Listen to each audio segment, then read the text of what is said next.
নমস্কার বন্ধুরা, আমার নাম পরিতোষ আর আপনারা শুনছেন বঙ্গ হরর স্টোরি। তো চলুন দেরি না করে আজকের গল্প শুরু করি। এটি একটি সত্য ঘটনার উপর ভিত্তি করে তৈরি গল্প, তবে এর কিছু অংশ মহারাষ্ট্রের এক বিশেষ জায়গা থেকে সম্পর্ক রাখে। সেই জায়গার নাম আমি বলতে পারবো না, কারণ কয়েক বছর আগে সেখানে ঘটে যাওয়া ঘটনার পর অনেক রকম গুজব ছড়িয়েছে। এমনকি অন্ধশ্রদ্ধা নির্মূল কমিটিও সেখানে কুসংস্কার ছড়ানো লোকদের বিরুদ্ধে ব্যবস্থা নিয়েছিল। তাই জায়গাটি নিয়ে আমি বিস্তারিত তথ্য এখানে শেয়ার করব না। এটি একটি মেয়ের গল্প। ঘটনার সময় তার বয়স ছিল 11 বা 12 বছর। তাই আমি এই গল্পটি তার দৃষ্টিভঙ্গি থেকেই শোনাতে যাচ্ছি। আমি যখন সেই জায়গায় ছিলাম তখন অদ্ভুত অদ্ভুত শব্দ শুনতে পেলাম, যেন কেউ বলছে, আমি তাকে ছাড়ব না, তার রক্ত আমি খেয়ে নেব, আমি তাকে জ্বালিয়ে মেরে ফেলব। যতক্ষণ না তাকে শেষ করি ততক্ষণ আমার মুক্তি হবে না। বদলা না নিয়ে আমি যাব না। এইসব কথা ঘন ঘন গম্ভীর কর্কশ গলায় মহিলা আর পুরুষদের কণ্ঠে চারপাশে ভেসে আসছিল। এত অদ্ভুত আর ভয়ানক আওয়াজ ছিল যে আমার শরীর কাঁপতে শুরু করলো। আমার সামনে মহিলাদের আর পুরুষদের এক ভিড় দৌড়াচ্ছিল। তাদের চেহারা এত অদ্ভুত আর ভয়ঙ্কর ছিল যে কারো প্রাণ কেঁপে উঠবে। কারো মাথায় সিঁদুরের বদলে গড়িয়ে পড়ছে লাল রক্ত, কারো মাথা ফেটে গেছে, কারো হাত ভেঙে ঝুলছে, কারো চোখ সম্পূর্ণ সাদা, আবার কারো চোখ রক্তে ভরা, কারো চুলে শুকনো রক্ত জমাট বেঁধেছিল। বোঝা যাচ্ছিল যেন তাদের শরীর কোনো অশুভ শক্তি ভর করেছে। চারিদিকে ধুলো উড়ছিল, প্রত্যেকে প্রাণ বাঁচাতে বাঁচাতে ছুটছিল। কেউ রক্তে জবজবে চুল নিয়ে ছুটছে, কেউ নিজের চুল ছিঁড়ছে, কেউ নিজের বুকে আর মাথায় ঘুষি মারছে। কারো চিৎকার এত কর্কশ ছিল যে শুনলে কান ফেটে যায়। কেউ কারো উপর ঝাঁপিয়ে তার মাংসে দাঁত বসাচ্ছে। অনেকে রক্তে মাখামাখি হয়ে মাটিতে লুটিয়ে কাঁপছিল, আর বাকিরা তাদের পিষে পালাচ্ছিল। জীবিত মানুষের সেই ভিড় একে অপরকে পিষে কামড়ে ছিন্ন ভিন্ন করে এগিয়ে যাচ্ছিল। দৃশ্যটা যেন হুবহু কোনো জম্বি ছবির মতো, কিন্তু আমি নিজ চোখে সেটা দেখছিলাম। পাথরের সিঁড়ি থেকে মহিলারা আর পুরুষেরা পাগলের মতো নিচে ঝাঁপাচ্ছিল, যেন নিজের মৃত্যু ডেকে আনছিল। তাদের চোখ রক্তে এমন লাল যে মনে হচ্ছিল সামনে যারাই আসুক তাকে গিলে ফেলবে। আমি তখন এক পাথরের আড়ালে লুকিয়ে বসেছিলাম। মাকে খুঁজছিলাম, কিন্তু মা কোথাও চোখে পড়ছিল না। আমি ভয়ে কাঁপা গলায় ডাকছিলাম, মা, মা। কিন্তু এই তীব্র গণ্ডগোলে আমার গলা তার কানে পৌঁছেছিল কিনা তা আমি জানি না। হঠাৎ পেছন থেকে এক বিশালাকার মহিলা এসে আমাকে শক্ত করে ধরে ফেলল। প্রথমে মনে হলো হয়তো উনি আমার মা, কিন্তু সঙ্গে সঙ্গেই পচা গন্ধ আর তার জটাজুট চুল আমার মুখে এসে লাগতেই শরীর অবশ হয়ে গেল।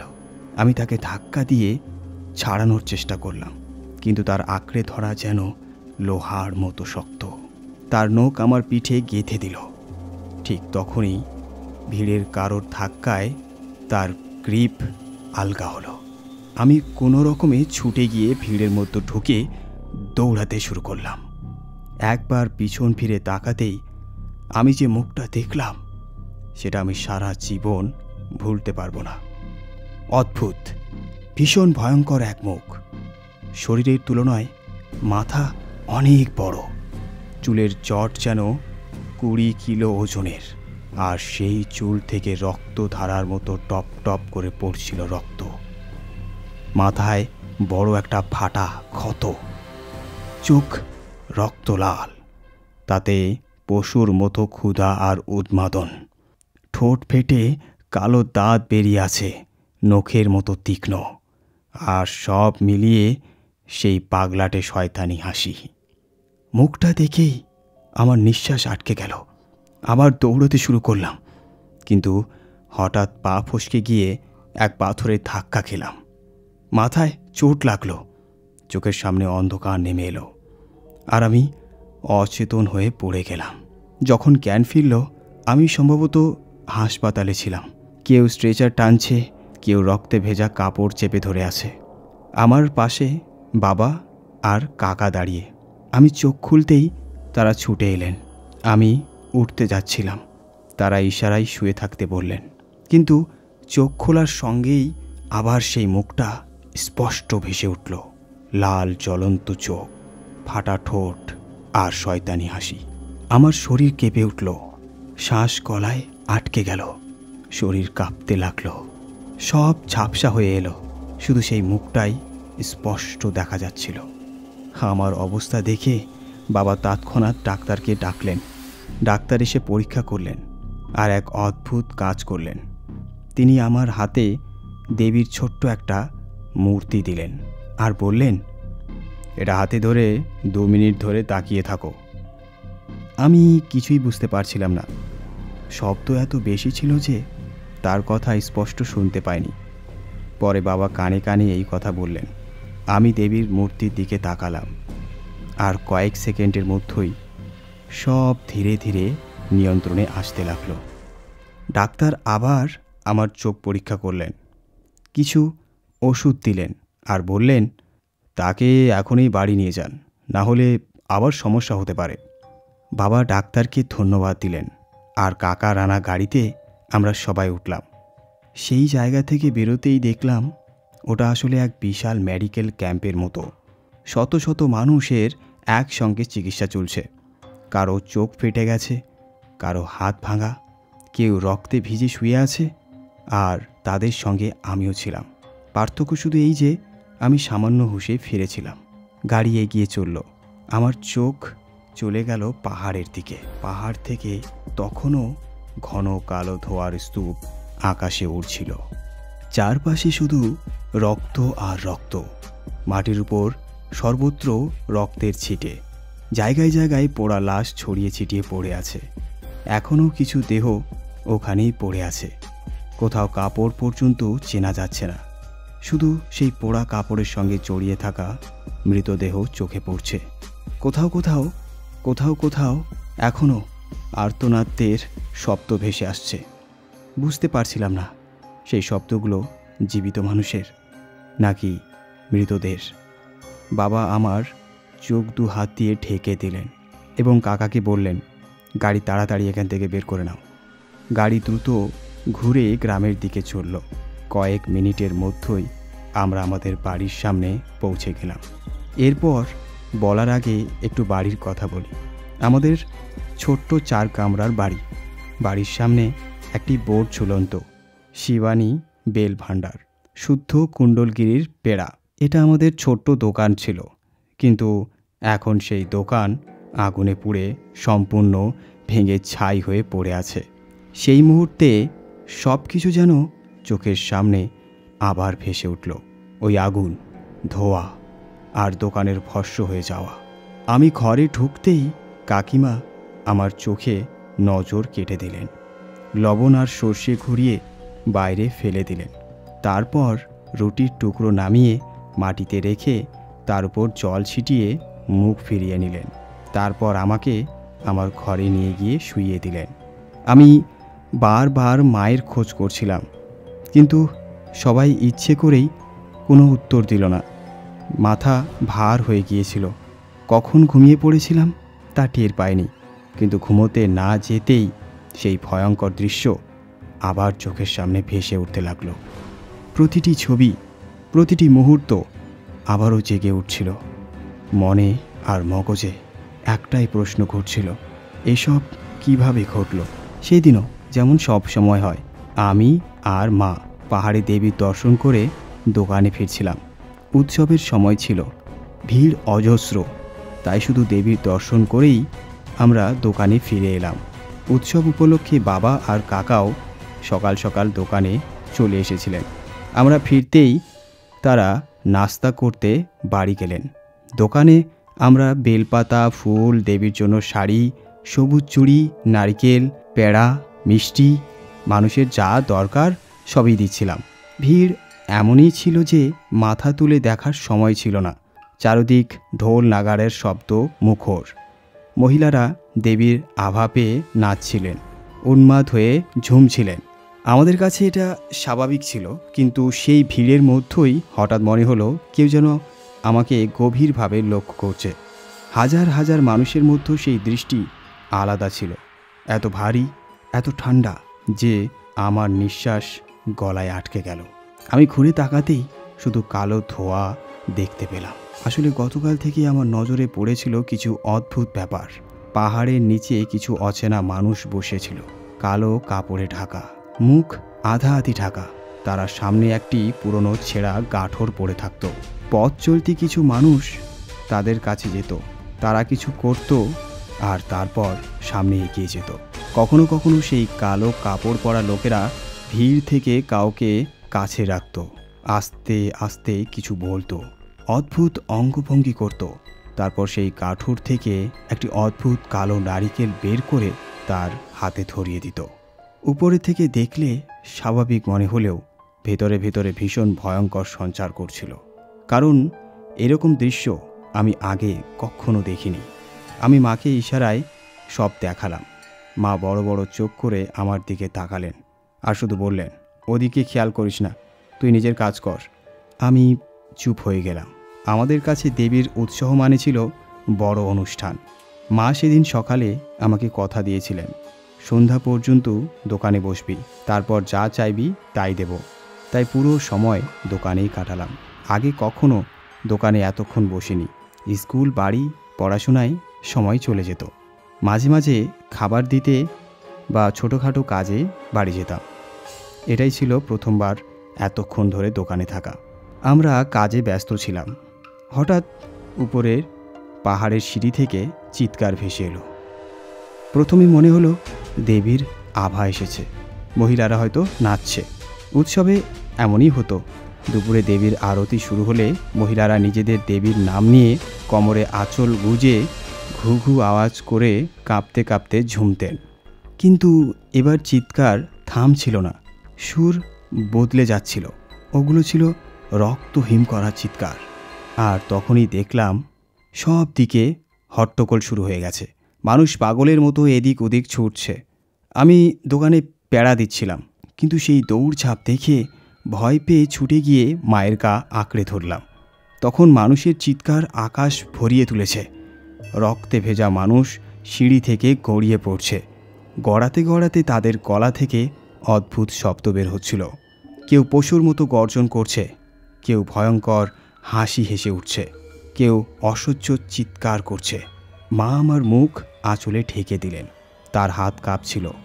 তখনই মনে হলো মা কিছু এমন দেখেছেন যা ওনার দেখা উচিত ছিল না। যে সিঁড়ি দিয়ে পাহাড়ে ওঠা যেত তার একেবারে গোড়াতেই আমাদের দোকান, আর এখন সেই সিঁড়ি থেকে রক্তাক্ত মানুষ লুটিয়ে পড়ছে, অদ্ভুত আওয়াজ করছে আর একে অপরকে আক্রমণ করছে। আমি আঁচল শক্ত করে ধরে চোখ বন্ধ করে কোণে সেধিয়ে দাঁড়িয়েছিলাম। হঠাৎ এক প্রবল টানে কেউ আমার মুখ থেকে আঁচল সরিয়ে নিল। চোখ খোলার আগেই চারপাশ অন্ধকার হয়ে গেল। শেষ যে জিনিসটা মনে আছে সেটা হলো আমার মায়ের আতঙ্কিত চিৎকার। তারপর আর কিচ্ছু দেখিনি, কিচ্ছু বুঝিনি। কেমন করে যেন ভিড়ের মধ্যে চলে গিয়েছিলাম। আমি শুধু লুকোচ্ছিলাম। সেই ভিড়ের মধ্যেই তিনি দৌড়াচ্ছিলেন, ছুটছিলেন, আর আমি ঘুমের ঘোরেই হঠাৎ জোরে মা বলে চিৎকার করতে করতে হঠাৎ জেগে উঠলাম। দেখি আমি একা বিছানায় শুয়ে আছি। তখন মনে হলো এসব কি তবে স্বপ্ন ছিল? কিন্তু না, সেই ভয় আমার পুরো শরীরে শিহরণ তুলে দিয়েছিল। চোখ খোলার সঙ্গে সঙ্গেই বুঝলাম এসবই সত্যি। আমি কাঁদতে কাঁদতে মা মা বলে ডাকছিলাম। আমার কাকিমা দৌড়ে এসে দরজায় এসে দাঁড়ালেন। হল ঘরে কাকা বাবা টিভি দেখছিলেন, তারাও সঙ্গে সঙ্গে উঠে এলেন। আমি কান্না করতে করতে সবার কাছে মায়ের খোঁজ করতে লাগলাম, কিন্তু কেউ কিছুই বলল না। তখন কাকি আমাকে বুকে জড়িয়ে শান্ত করতে চাইল। মা এখানেই আছে রে বাবা, এখন মা মামা বাড়ি গেছে, একটু পরে চলে আসবে, তুই চিন্তা করিস না, সে তাড়াতাড়ি চলে আসবে। কিন্তু বাবা আর কাকার মুখ ভারী হয়েছিল। আমি দেওয়ালে হেলান দিয়ে হাঁটু বুককে জড়িয়ে সবাইকে দেখছিলাম। ঘরে এমন নিস্তব্ধতা আমি জীবনে কোনোদিন অনুভব করিনি। সবাই ঘরে থাকলেও কেউ কারোর সঙ্গে কথা বলছিল না। বিশেষ করে মার বিষয়ে তো একেবারেই না। মা কোথায়, কি করছে, আর কেনই বা গেছে, এসব নিয়ে কারো কোনো মাথা ব্যথা যেন নেই। এমন সময় টিভিতে সংবাদ চলছিল। সেই ভিড়ের কথা, এক মন্দিরের ভয়াবহ দুর্ঘটনার কথা বলা হচ্ছিল। সেখানে এক শর্ট সার্কিট হয়েছিল, আর তারপরেই মর্মান্তিক হুড়োহুড়ি, যেখানে অনেক মানুষের প্রাণ চলে গেছে। সিঁড়িতে এমন অবস্থা হয়েছিল যে যেখানে 3 জন কষ্টে দাঁড়াতে পারে সেখানে 5-6 জন ঠাসাঠাসি করছিল, আর যারা নেমে আসতে চাইছিল তাদের পথ আটকে গিয়েছিল ভিড়ে। সেখান থেকেই সব বিপদ শুরু হয়েছিল। আমি উঠে টিভির দিকে তাকালাম। আমি পিষ্ট হয়ে পড়া মানুষের সেই ভয়াবহ দৃশ্যগুলি দেখছিলাম। আতঙ্ক ভরা চোখে নেমে আসা ভক্তরা, সিঁড়িতে ছড়িয়ে থাকা লাশ, পায়ের তলায় পড়ে যাওয়া মানুষ, শিশুদের একসঙ্গে কান্না। আর একটি চ্যানেল দেখাচ্ছিল আহতদের সাহায্য করা কত কঠিন হয়ে উঠেছে। হঠাৎ বৃষ্টি শুরু হয়ে অবস্থা আরও খারাপ করেছিল। প্রচণ্ড গরমের মধ্যে এমন বৃষ্টি, এ এক অদ্ভুত ব্যাপার। এসব দেখে আমার মায়ের কথা মনে পড়ছিল। আমি আরও জোরে কাঁদতে লাগলাম, আমাকে মায়ের কাছে নিয়ে চলো, মা কোথায়, আমাকে মায়ের কাছে নিয়ে চলো। এমন সময় দরজায় এক ছায়া ফুটে উঠল। প্রথমে ঝাপসা, তারপর ধীরে ধীরে স্পষ্ট। উনি ছিলেন আমাদের গ্রামের পুরোহিত গৌরব চাচা। কাঁপতে কাঁপতে দৌড়ে এসেছিলেন, তার নিঃশ্বাস কাঁপছিল। তিনি বললেন, আনন্দরাও, কেশবরাও, চলো তাড়াতাড়ি, অবস্থা ভালো নয়, খুবই অস্থির হয়ে উঠেছে সবাই। খাটের সঙ্গে বাঁধা দড়িগুলো দাঁত দিয়ে ছিঁড়ে ফেলেছে, এখন পুরোপুরি সে মুক্ত হয়ে গেছে, ওকে আটকে রাখা একেবারে অসম্ভব হয়ে উঠেছে, তাড়াতাড়ি চলো। এই কথা শোনা মাত্রই বাবা আর কাকা উঠে দাঁড়ালেন। যেমন ছিলেন তেমনই গৌরব কাকার সঙ্গে বাইরে বেরোলেন। কাকিও তাদের পিছনে গেলেন। তখনই আমি বুঝলাম ওরা আমার মা নিয়েই কথা বলছে। আমিও তাদের পিছু নিলাম। কাকিমা ঘর বন্ধ করে আমার হাত ধরে নিলেন। বাইরে তখন প্রবল অন্ধকার আর ঝুম বৃষ্টি। আমার মনে শুধু একটাই প্রশ্ন করছিল, মায়ের আসলে কি হয়েছে? গৌরব চাচার বাড়ি কাছে ছিল, তার বাড়ির পাশে আলাদা এক ঘর, অনেকটা গোডাউনের মতো। কিন্তু সেদিন রাতে দরজায় বাইরে থেকে মোটা তালা ঝুলছিল, শুধু জানলাগুলো খোলা ছিল। প্রথমে বাবা, তারপর কাকা, দুজনেই একে একে জানালা দিয়ে ভেতরে তাকালেন। বড়রা ফিসফিস করে কথা বলছিলেন, বারবার একে অপরকে চুপ থাকার ইশারা করছিলেন। আমি কিছুই বুঝতে পারছিলাম না, হঠাৎ কেন মায়ের এমন হলো। আমি কান্নায় ভেঙে দরজায় বসে পড়লাম। তখন কাকি আমাকে কোলে তুলে জানালা দিয়ে ভেতরটা দেখতে বললেন। আর যা দেখলাম তাতে শরীর কাঁপতে শুরু করলো। মার চেহারা পুরো পাল্টে গেছে, এলোমেলো চুল, লালচে মুখ, কপাল থেকে রক্ত গড়িয়ে পড়ছে, ব্লাউজ পিছন থেকে ছিঁড়ে গেছে, শাড়ি জুড়ে কাদা, ময়লা আর রক্তের দাগ। আর সে অবস্থায় মা পাগলের মতো কারোর নাম চিৎকার করে ডাকছিলেন। তার গলা থেকে বেরোচ্ছিল না কোনো সাধারণ কণ্ঠস্বর, বরং মনে হচ্ছিল 2-3টি গলা একসঙ্গে আওয়াজ করছে। হঠাৎ তিনি লাফাতে শুরু করলেন। তার পা মাটিতে পড়া মাত্র পুরো ঘর কেঁপে উঠছিল। দাঁত কটমট করে ঘষাঘষির শব্দ ধাতব আওয়াজের মতো প্রতিধ্বনিত হচ্ছিল। মুখ থেকে লালা ঝরছিল। প্রত্যেক লাফে তিনি নিজেকে দেওয়ালে আঁচড়ে ফেলছিলেন আর গর্জন করছিলেন। গলা থেকে আসা সেই গভীর কর্কর শব্দ একেবারে জন্তুর মতো, খুবই অদ্ভুত আর ভয়ানক লাগছিল। আমি চিৎকার করে উঠলাম, মা, মা! তিনি এক মুহূর্তের জন্য ঘাড় ঘুরিয়ে আমার দিকে তাকালেন, সেই চলন্ত অঙ্গারের মতো লাল চোখ। তারপর আবার ফিরে গেলেন তার উন্মুক্ত ভীতিকর জগতে। তার শরীর যেন আর তার নিয়ন্ত্রণে নেই। প্রথমে ভেবেছিলাম হয়তো মায়ের উপর দেবীর আবেশ এসেছে, কিন্তু না, দেবীর আবেশ হলে সবাই পা ছুঁয়ে প্রণাম করে, হলুদ কুমকুম দেয়। এখানে তো উল্টো, মাকে ঘরে বন্দি করে রাখা হয়েছে কেন? কেউই তার কাছে যেতে সাহস পাচ্ছে না। সবাই যেন তাকে দেখে আতঙ্কে আছড়ে পড়ছে। মনে হচ্ছিল মা কারো প্রাণই কেড়ে নেবেন। আমি কাকিমাকে আঁকড়ে ধরে কাঁদছিলাম। তখন কেউ আমাকে নিচে বসিয়ে বলল, তোর মায়ের কিছু হয়নি, ওর উপর দেবীর আবেশ এসেছে, শিগগির ঠিক হয়ে যাবে। কিন্তু পেছন থেকে আমি স্পষ্ট শুনছিলাম কাকা আর বাবা নিজেদের মধ্যে ফিসফিস করছিলেন। গৌরব চাচা বলছিলেন, এখন তাকে শুধু দেবী মাই বাঁচাতে পারেন, যেভাবেই হোক মায়ের আশীর্বাদ কপালে লাগানো দরকার। আমি আমার বাড়িতে যা আশীর্বাদ ছিল মায়ের সেটুকু লাগিয়েছিলাম, কিন্তু তাতে উল্টো ফল হয়েছে। যাই বা ভেতরে লুকিয়ে আছে তা আরও ভয়ঙ্কর হয়ে উঠেছে। ভেতর থেকে যেন ওকে ছিঁড়ে ফেলছে। আমি আবার জানলা দিয়ে তাকালাম। মার শরীর কেঁপে কেঁপে উঠছিল। খিঁচুনি যেন। তিনি নিজের মাথা দেওয়ালে ঠুকছিলেন। তার নখগুলো অস্বাভাবিক রকম লম্বা হয়ে গিয়েছিল, আর তিনি সেগুলো মাটিতে ঘষে ঘষে টানছিলেন। একই সঙ্গে তার গলা থেকে বের হচ্ছিল পুরুষ, নারী আর পশুর মতো অদ্ভুত আওয়াজ। ঘরের বাতাস ভরে গিয়েছিল এক তীব্র পচা গন্ধে, যেন কোনো শ্মশান থেকে উঠে এসেছে। গুরু চাচার মুখ একেবারে সাদা হয়ে গেল। তিনি বললেন, যদি তাড়াতাড়ি দেবীর গর্ভগৃহ থেকে অঙ্গারা না পাওয়া যায় তবে হয়তো এই রাত সে বাঁচতে পারবে না। ভোর পর্যন্ত যদি আমরা কিছু না করি তবে সে পুরোপুরি তাদের কবজায় চলে যাবে। কিন্তু অঙ্গারা আনা সহজ কাজ ছিল না। দেবী মন্দিরে যাওয়ার সিঁড়িতেই তখন হাহাকার। তাই পুলিশ মন্দির বন্ধ করে দিয়েছিল। ভেতরে থাকা ভক্তদের লাঠি মেরে সরিয়ে দেওয়া হয়েছিল। এমন কড়া নিরাপত্তায় পুরোহিতরাও ভেতরে গিয়ে অঙ্গারা আনতে পারছিল না। আমি কাকিমার সঙ্গে ঘরে ফিরে এলাম। আধ ঘন্টা পর বাবা আর কাকাও চলে এলেন। কাকিমা অল্প কিছু রান্না করেছিলেন, কিন্তু কারো খাওয়ার ইচ্ছে ছিল না। কাঁদতে কাঁদতে আমার মুখ শুকিয়ে গিয়েছিল। কাকিমা আমাকে ঘুম পাড়ানোর চেষ্টা করছিলেন। আমি একটু শান্ত হলাম। তারা ভেবেছিলেন আমি ঘুমিয়ে পড়েছি। তখন তিনজন নিজেদের মতো আলাপ শুরু করলেন। কাকা বললেন, ঝাড়ফুঁক করেছে, কিন্তু ওরও বিশ্বাস নেই যে এতে কাজ হবে। এখন একটু শান্ত আছে বটে, কিন্তু ভোরে কি হবে বলা যায় না। বাবা তখন ধীর স্বরে বললেন, কালকে যেভাবেই হোক তান্ত্রিককে ডেকে আনতেই হবে, আর কোনো উপায় নেই। সেই রাতে আপাতত বিপদ এড়ানো গেলেও ভয় কাটছিল না। সারাদিনে যা ঘটেছিল তার কিছু কথা আমার কানে এসেছিল, যেগুলোর অর্থ আজ বুঝি, কিন্তু তখন এতটা বোধ ছিল না। আসলে যাদের আমি কালো পোশাকে দেখেছিলাম আর মাকে দেখাতে চেয়েছিলাম তারা সবাই তান্ত্রিক ছিল। বাড়ির ঐশ্বর্য আর টাকার লোভে তারা চেড়ে বেচত। চেড়ে মানে তান্ত্রিকরা শ্মশানের সাধনা করে অনেক অতৃপ্ত আত্মাকে প্রলোভন দেখিয়ে নারিকেল বন্দি করত। তারপর সেই নারিকেল চৈত্র পূর্ণিমার দেবীর চরণে নিবেদন করতেন। এটাই ছিল তাদের ব্যবসা। লাখ লাখ টাকায় লেনদেন হতো। তারপর সেই নারিকেল বা চেড়ে ঘরে লুকিয়ে রাখতে হতো, যাতে কারো নজরে না পড়ে।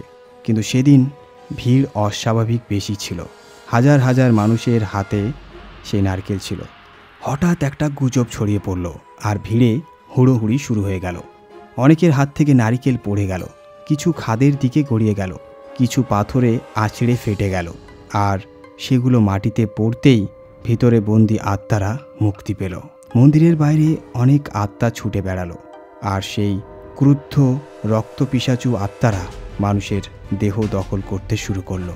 লোকজন বন্য জন্তুর মতো একে অপরকে ছিঁড়ে ফেলতে লাগলো, আর সেই ভয়ঙ্কর জালে আমার মাও আটকা পড়ে গিয়েছিল। আমি তখন হল ঘরে ঘুমোচ্ছিলাম। কাকিমা আমাকে তুলে ভেতরের ঘরে শুইয়ে দিলেন। বাবা আর কাকা হলেই শুয়েছিলেন। হঠাৎ কখন যেন আমার চোখ লেগে গেল, আর হঠাৎ আমি দেখি এক পাহাড়ে আছি। চারপাশে ঘন অন্ধকার। মেঘ এত নিচু নেমে এসেছে যে হাত বাড়ালেই ছোঁয়া যায়।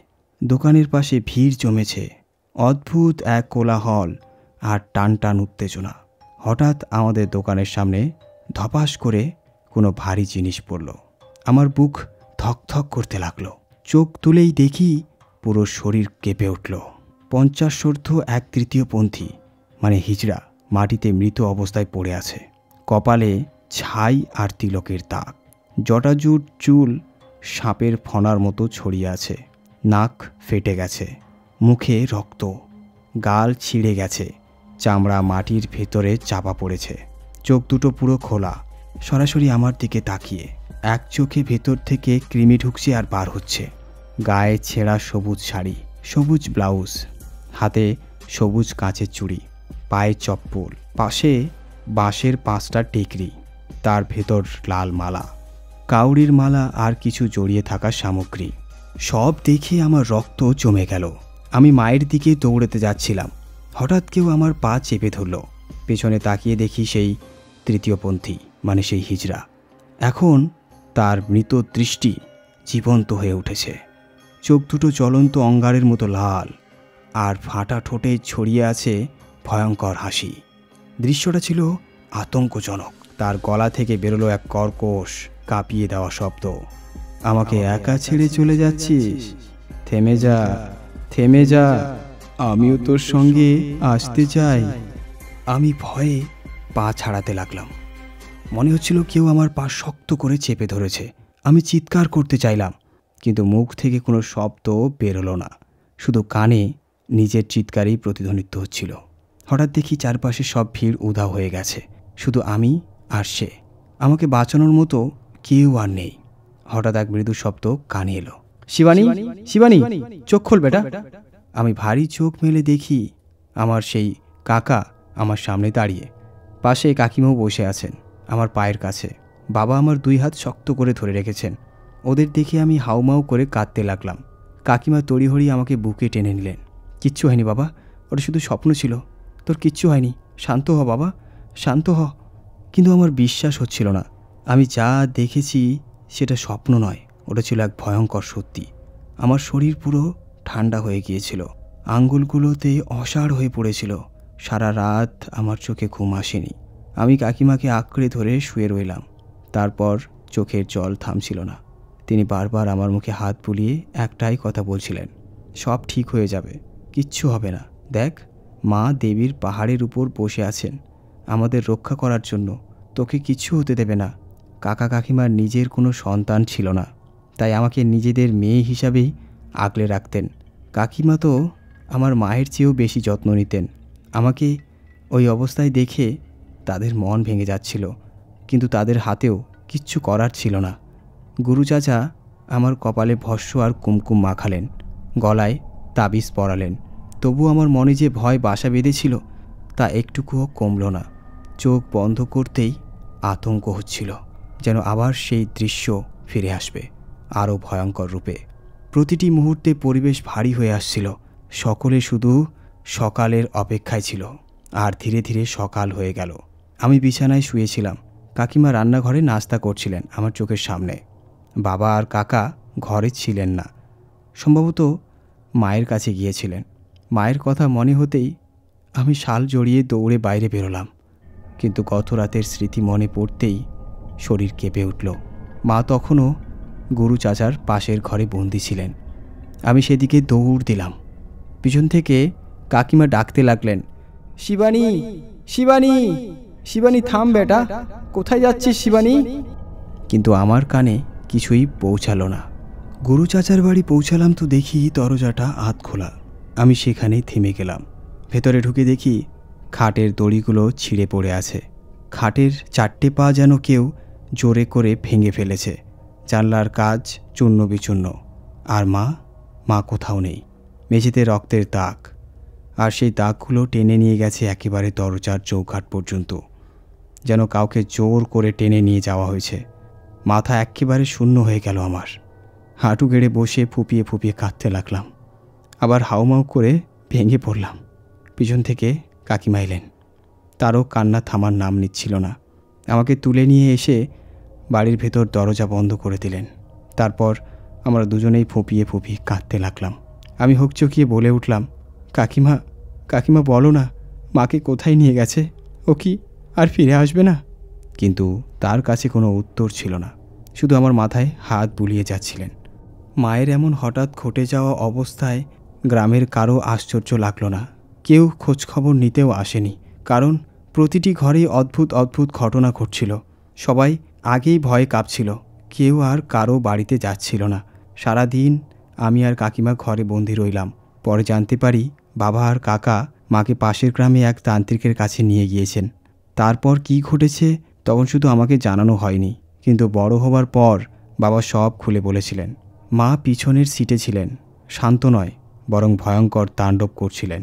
তার মাথা আর হাত বাবা চেপে ধরেছিলেন, 2 পা কাকু চেপে ধরেছিলেন। তবু সেই শক্ত করে ধরা সত্ত্বেও মা ছটফট করে বাইরে বেরিয়ে আসার চেষ্টা করছিলেন। তার মুখ থেকে চিৎকারের সঙ্গে অদ্ভুত গর্জনের মতো আওয়াজ বেরোচ্ছিল, যেন তিনি মানুষই নন। গাড়ির ভেতরের দৃশ্য এতটাই ভয়ানক ছিল যে 2 শক্ত সামর্থ্য পুরুষের কপাল বেয়ে ঘাম ঝরছিল। অবশেষে 1.5 ঘন্টা ধরে ধস্তাধস্তির পর গাড়ি মূল রাস্তা ছেড়ে এক কাঁটায় ভরা দুর্গম উঁচু নিচু পথে ঢুকে পড়ল। চারপাশ একেবারে নির্জন। সকাল প্রায় 11:30। অথচ জঙ্গল এমন নিস্তব্ধ যে বুকে চাপ ধরে আসছিল। না কোনো পাখির ডাক, না কোনো শব্দ, শুধু মাঝে মাঝে কূপের ভেতর থেকে অদ্ভুত ভয়ঙ্কর আওয়াজ প্রতিধ্বনিত হচ্ছিল। অবশেষে গাড়ি এসে দাঁড়ালো এক ভগ্নপ্রায় পাথরের বিরাট ইমারতের সামনে। চারিদিকে ঘন জঙ্গল, কাঁটা ঝোপ, আর যেন চারপাশে কালো ধোঁয়া ছড়িয়ে রয়েছে। এটা ছিল খপরনাথ তান্ত্রিকের আস্থানা। সেখানে ইতিমধ্যেই ভিড় জমে গিয়েছিল, কিন্তু সেই ভিড়ের মধ্যেও ছায়ার মতো ভয় ছড়িয়েছিল। সবাই চোখ নামিয়ে ফিসফিস করছিল, কেউ উপরে তাকাচ্ছিল না। বাবা আর কাকা মাকে গাড়ি থেকে টেনে নামালেন। তিনি ছটফট করছিলেন, চিৎকার করছিলেন, কিন্তু গেট পেরোনোর মুহূর্তে সব কিছু একেবারে পাল্টে গেল। হঠাৎই তিনি নিস্তব্ধ হয়ে গেলেন, যেন কোনো অদৃশ্য প্রাচীর তার ভেতরের শক্তি কেড়ে নিল। মিনিট খানেকের মধ্যেই শরীর ঢলে পড়ল, মাথা ঝুলে গেল, আর তিনি অচেতন হয়ে গেলেন। আর টানাটানির প্রয়োজনই রইল না। ভিড় সরিয়ে সবাই তাকে ভেতরে নিয়ে গেল। ভেতরটা এক অন্ধকার গুহার মতো, ধোঁয়ায় কালো হয়ে যাওয়া দেওয়াল, পোড়া পাতার গন্ধ, আর কাঁপতে থাকা মোমবাতির আলো। সেখানে ঘরের ভিতর বসেছিল খপরনাথ তান্ত্রিক।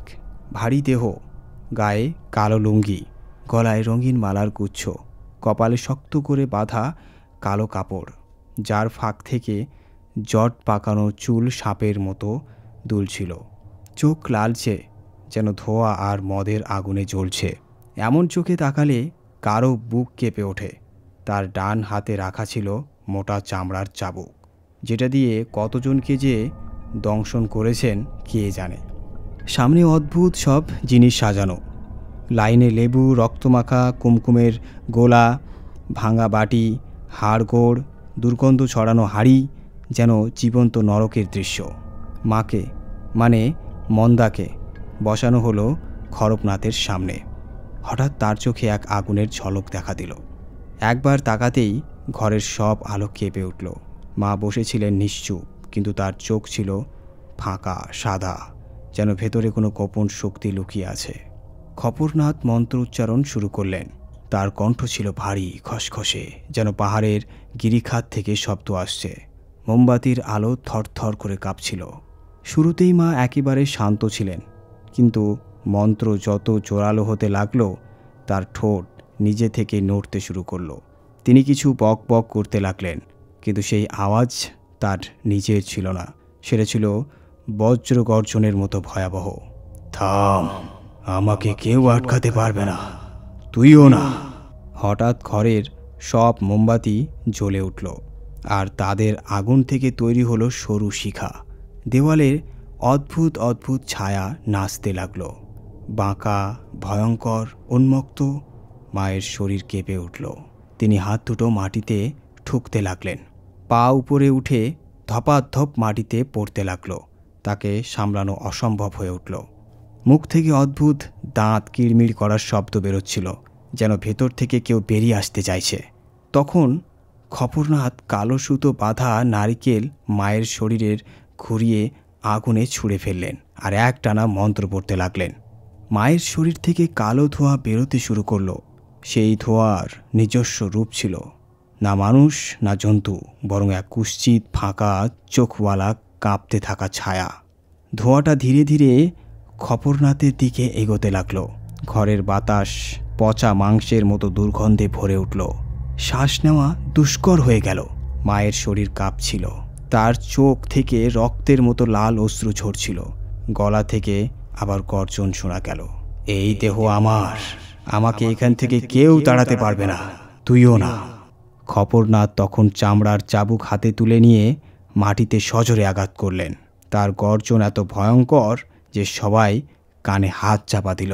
সেই আওয়াজে ধোঁয়াটা সংকুচিত হতে লাগলো। কিন্তু তখনই মায়ের মুখ থেকে এমন এক চিৎকার বেরোলো যে দেওয়াল পর্যন্ত কেঁপে উঠল। হঠাৎ তার শরীর বাতাসে ভেসে উঠল, তারপর ধপ করে মাটিতে পড়ে গেল। খপরনাথ আবার নারিকেল ঘুরিয়ে আগুনে নিক্ষেপ করলেন, আর ঠিক তখনই সেই কুয়াশাময় ছায়াটা চিৎকার করে সরে গেল, যেন তার গায়ে ফাটল ধরে গেছে। মা অচেতন হয়ে পড়লেন, হাঁপাচ্ছিলেন, কিন্তু নিঃশ্বাস চলছিল। ঘরে তখন কেবল পুড়ে যাওয়া মাংসের গন্ধ, ফিসফিস শব্দ আর কাঁপতে থাকা ঠান্ডা হাওয়া। খপরনাথের চোখে তখনও লাল জ্যোতি দপদপ করছিল। তিনি ঠান্ডা কণ্ঠে বললেন, ছুটে গেল, বেঁচে গেল তোমার স্ত্রী, এখন নিয়ে যাও তাকে। খপরনাথ তান্ত্রিক বললেন বাবাকে যে মন্দাকে বাড়ি নিয়ে যেতে, কিন্তু কাকাকে সেখানেই আটকে রেখেছিলেন। কেন সেটা কেউ বুঝতে পারলেন না। হাওয়ায় তখনও অদ্ভুত এক আওয়াজের প্রতিধ্বনিত হচ্ছিল। শেষমেশ খপরনাথ ইঙ্গিত দিলেন যে মন্দা এখন মুক্ত, আর সেই আশাতেই বাবা আর কাকা তাকে নিয়ে বাড়ির পথে রওনা দিলেন। গেট থেকে বের হওয়ার সময় মা প্রায় অজ্ঞান হয়ে পড়েছিলেন। তাকে ধরে বসানোও যেন প্রয়োজন বোধ হলো না। কাকা ড্রাইভারের পাশে বসলেন, আর বাবা মায়ের মাথাটা কোলে নিয়ে পিছনের সিটে জায়গা নিলেন। গাড়ি ধীরে ধীরে চলতে শুরু করলো। পথগুলো পিছনে পড়তে লাগলো, কিন্তু মায়ের চোখ তখনও বন্ধই ছিল। গাড়ি যখন সেই জায়গা থেকে কিছুটা দূরে চলে এলো, মায়ের শরীরে হালকা নড়াচড়া শুরু হলো। খানাখন্দে ভরা রাস্তা ছেড়ে যখন গাড়ি মেইন রোডে উঠল, হঠাৎ বাবার উড়ুতে যেন আগুনের শক লেগে গেল। নিচে তাকিয়ে তিনি দেখলেন মায়ের মুখ পুরোপুরি বদলে গেছে। চোখ বড় বড় করে খোলা, আর তার ভিতর তীক্ষ্ণ অগ্নিশিখা জ্বলছে। সেই শূন্য অথচ ভয়ানক দৃষ্টি বাবার বুকেও ভয় ঢুকিয়ে দিল। বাবা চিৎকার করে উঠলেন, ড্রাইভার, গাড়ি থামাও। ড্রাইভার গাড়ি থামালো। কাকা পিছনে এসে দেখতে লাগলেন। মা তখন নিশ্চুপ পড়েছিলেন, কিন্তু শরীরের উত্তাপ যেন আগুনের মতো। তাকে ছোঁয়া মানেই হাত দগ্ধ হওয়ার মতো অনুভূতি। মনে হচ্ছিল কোনো পরশক্তি আবারও তার ভিতরে জীবন্ত হয়ে উঠেছে। তাকে হাসপাতালে নিয়ে যাওয়া হলো। ডাক্তাররা সামান্য চিকিৎসা করে বাড়ি পাঠিয়ে দিলেন, কিন্তু মা তখনও অজ্ঞান। না কোনো প্রতিবাদ, না কোনো কথা। মনে হচ্ছিল তিনি এখনও অচেনা কোনো শক্তির কবলে আছেন। ততক্ষণে আমি বাড়িতে কাকিমাকে খুব বিরক্ত করছিলাম, কিন্তু এই অন্ধকার দুনিয়া আর সেখানে যা ঘটছিল সেটা আমার শিশু মনের বোঝার ক্ষমতার বাইরে। সন্ধে 7টার সময় গাড়ি বাড়ির সামনে পৌঁছালো। গাড়ি দেখে আমি দৌড়ে গেলাম, মা এসেছে বলে। এক নিষ্পাপ আশায় দৌড়ে গিয়ে মায়ের কোলে ঝাঁপ দেবার আগেই হঠাৎ কেউ আমাকে জোরে পেছনে টেনে নিল। বুঝতেই পারলাম না কাকিমা এমন কেন করলেন। তারপর তিনি রেগে বললেন, থামো, 5 মিনিট অপেক্ষা করো, আগে নিয়ম হবে, তারপর মায়ের সঙ্গে দেখা। কাকিমা বাইরে থেকে আসা সবার নজর কাটালেন, নুন সর্ষে ঘুরিয়ে দিলেন, তারপর রুটির টুকরো ঘুরিয়ে উঠোনের কোণে ছুঁড়ে দিয়ে তার উপর জল ঢেলে দিলেন। পিছনে যা ঘটল তাতে সকলে আঁতকে উঠল। সদ্য বানানো রুটির টুকরো মুহূর্তে কালো হয়ে গেল। হঠাৎ তার থেকে ধোঁয়া উঠতে লাগলো। জলের ফোঁটা বাষ্পে পরিণত হলো, আর চোখের সামনে টুকরোটা ছাই হয়ে উড়ে গেল। কেউ পিছনে তাকালো না, সবাই ভেতরে চলে গেল।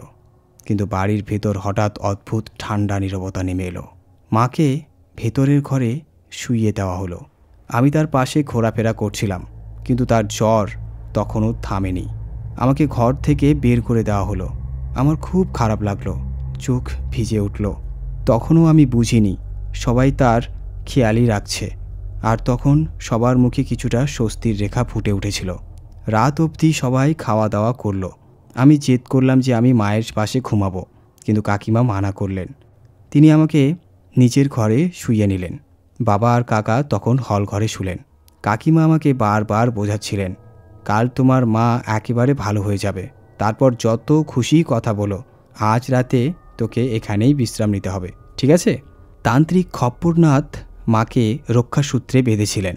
তার ফলে যে আত্মা তাকে ভর করেছিল তা চলে গিয়েছিল, কিন্তু তার কিছু অংশ এখনও মায়ের ভিতরে রয়ে গিয়েছিল। আর যে অংশ ঢুকতে চাইছিল সেটিকে ওই সূত্র আটকে রেখেছিল। তান্ত্রিক বলেছিলেন সকালের মধ্যেও সেই অংশ মিলিয়ে যাবে, কিন্তু আজকের রাত পাহারা দিতে হবে। সম্ভবত এই কথাই কাকাকে বলা হয়েছিল, কারণ সবাই শুয়ে থাকলেও আসলে জেগেই ছিল। অবশেষে সেই সময় এলো। সবাই ঘুমে তলিয়েছিল। তখন রাত ঠিক 1টা। হঠাৎ দরজায় কড়া নাড়ার শব্দ। 1 বার, 2 বার, 3 বার। কড়াঘাত এত ভারী যেন কাঠে নয়, লোহার উপর আঘাত হচ্ছে। সবাই উঠে বসল। সবাই দেখলও, কিন্তু বাবা আর কাকা কেউই দরজা খোলার সাহস পেলেন না। আমিও হল ঘরে এসে দেখতে লাগলাম, কিন্তু কেউ সামনের দিকে এগোতে রাজি নয়। আমি স্থির দাঁড়িয়ে দরজার দিকে তাকিয়ে রইলাম। বাইরে থেকে কারো অস্থির পদধ্বনি শোনা যাচ্ছিল। সেই পায়ের সঙ্গে বাঁধা ঘুঙুরের ঝনঝন একসাথে বাজছিল, এত জোরে যে বাড়ির দেওয়াল কেঁপে উঠছিল। কাকিমা আর আমি কিছুই বুঝছিলাম না, কিন্তু বাবা আর কাকার মুখে স্পষ্ট ভয়ের রেখা ফুটে উঠেছিল। মনে হচ্ছিল তারা আগেই বুঝে গিয়েছিলেন এটা কি। দরজায় যেই হোক, হঠাৎ কড়া নাড়া বন্ধ হয়ে গেল। সবাই ভেবেছিল সে চলে গেছে, কিন্তু সেটা ছিল প্রতারণা। কারণ মায়ের ঘরের জানালা হঠাৎ প্রবল কাঁপতে শুরু করলো। মায়ের শরীর কেঁপে উঠল, তার পুরো দেহ শক্ত হয়ে গেল। পাতার নিচ থেকে সাদা চোখ ফুটে উঠল। জানালা এত জোরে কাঁপছিল যে মনে হচ্ছিল এখনই ভেঙে যাবে। যেভাবেই হোক বাইরে সেই জিনিসটা ভেতরে ঢুকতে চাইছিল। বাড়ির লাইট পাগলের মতো বারবার জ্বলছে নিভছে। এক মুহূর্তে আলো, পরের মুহূর্তে অন্ধকার। অন্ধকার হলেই বাইরে থেকে আসা পাইলের কর্মর, চুরির টোকাটুকির সেই ভয়ানক শব্দ আরও তীব্র হচ্ছিল। বিষয়টা একেবারে পরিষ্কার, সে যাই হোক না কেন মায়ের শরীরে আবার ঢুকতে চাইছিল। আর আজকের রাতটাই হবে আসল পরীক্ষা। হঠাৎ বাড়ির ভেতরেই এক গভীর কর্কশ গর্জন বেজে উঠল, এমন ভয়ানক যে আমার শ্বাস দ্রুত হতে লাগলো। আমি কাকিমার সঙ্গে লেপ্টে বসলাম, কিন্তু সেই শব্দ বাইরে থেকে নয়, ঘরের ভেতর থেকেই আসছিল। বাইরে জানালার গা ঘেঁষে সেই বিকৃত কুয়াশাচ্ছন্ন ছায়া তখনও তাণ্ডব চালাচ্ছিল, কিন্তু এবার ভেতর থেকেও যেন কেউ তাকে জবাব দিচ্ছিল। পূজাঘরের পাশে রাখা প্রদীপের ক্ষীণ আলোয় আমরা স্পষ্ট দেখলাম ওই অবয়ব আর কেউ নয়, আমার মাই। মায়ের শরীর কাঁপতে কাঁপতে ভেঙে পড়ছিল। চোখ পুরো খোলা, অদ্ভুতভাবে কালো হয়ে গিয়েছিল। ঠোঁটে ফেনা জমে উঠেছিল। তার গলা থেকে বেরোচ্ছিল সেই কর্কশ গর্জন। মনে হচ্ছিল বাইরে থাকা আত্মা আর ভেতরে বন্দি থাকা শক্তির টুকরোটা একে অপরের সঙ্গে কথা বলছে। বাবা আর কাকা ঝাঁপিয়ে পড়ে মাকে সামলানোর চেষ্টা করলেন। তারা তার হাত পা শক্ত করে ধরে ফেললেন, কিন্তু মায়ের শরীরে তখন যে শক্তি ছিল তা মানুষের সাধ্যের অনেক বেশি। তিনি কাঁপছিলেন, ঝাঁকুনি দিচ্ছিলেন, আর মনে হচ্ছিল তিনি হাত থেকে ছুটে চলে যাবেন। দুজনের মুখ থেকে ঘাম ঝরতে লাগলো। গর্জন এত বেড়ে গেল যে পুরো বাড়ি জুড়ে ছায়ারা ঘুরছে। দেয়াল কাঁপছিল, জানালা কেঁপে উঠছিল। দরজায় আবার প্রচণ্ড আঘাত, বাইরে চুরির খনক, পায়েলের আওয়াজ, আর ছাদে দৌড়ে বেড়ানো পায়ের শব্দ। সব কিছু এত স্পষ্ট যে পায়ের নিচের মাটিও কেঁপে উঠছিল। হঠাৎ কাকার কিছু মনে পড়ল। তিনি তাড়াতাড়ি দেওয়ালে ঝোলানো শার্ট থেকে ছোট্ট একটা পুঁটলি বের করলেন। বিলম্ব না করে সেটি মায়ের কপালে ঘষে দিলেন আর একটা জানালার দিকে ছুঁড়ে দিলেন। অবিলম্বে অদ্ভুত ধোঁয়া উঠতে লাগলো। মা মাথা ঝাঁকালেন, আর তার মুখ থেকে এক ভয়ঙ্কর চিৎকার বেরোলো, যেন একসঙ্গে 2 গলা বাজল। সে চিৎকারে গা শিউরে উঠল। তবুও ধীরে ধীরে মা শান্ত হয়ে গেলেন। তার শরীর ঢিলে হয়ে এলো, চোখ বন্ধ হয়ে গেল, আর ভারী শ্বাস নিতে নিতে নিশ্চুপ হয়ে শুয়ে রইলেন। কিন্তু বাইরে হট্টগোল থামেনি। স্পষ্ট বোঝা যাচ্ছিল কেউ বাড়ির চারপাশে ঘুরে বেড়াচ্ছে।